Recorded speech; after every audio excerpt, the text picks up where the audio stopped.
Na mtazamaji, nipo katika kilele cha Kijabe Hills ambapo hivi leo tumekita kambi pamoja na mpiga picha wangu kupata kutathmini kujua, je, mlima huu unapanda kilomita ngapi? Wanasema kwamba ni mlima ambao ni mrefu sana, lakini hivi leo tupo katika kilele cha mlima wa Kijabe. Na kumbuka hapo awali katika video ambazo tulikuonyesha ni kwamba kuna majumba ambao yaliweza kuboromoka. Baada ya kuboromoko wa udongo, yale majumba yaliweza kuingiwa na matope na mchanga mwingi sana, ambapo pia ilisababisha maafa ya watu wengi.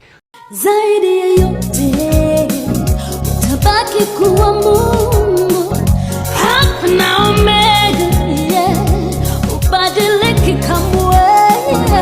Zaidi ya yote utabaki kuwa Mungu, Alfa na Omega, ubadiliki kamwe.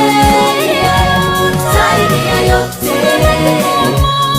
hivi sasa bado nipo ndani ya msitu, ni mida ya saa 12, lakini bado hatujajua, je, njia ya kuondokea hapa ni gani? Manake njia tuliotumia kuingia, hata tuliowauliza kidogo walikuwa wanakataa kutueleza njia ya kuweza kutoka, lakini tuliweza kuingia huku ndani pamoja na mpiga picha wangu ili kwamba tukapata kutathmini, kupata kujua, je, kilomita ngapi ambazo mtu anatumia ili kufika katika kilele cha mlima wa Kijabe. Zidi bado kufanya utafiti kwa ndani zaidi. Pia kijibaridi ni shadidi sana, hivyo lazima nijiandae kabisa. Muda sio mrefu nitakuwa navalia sweta yangu. Zidi kufuatilia chaneli ya Gisa Media tukupashe mengi zaidi.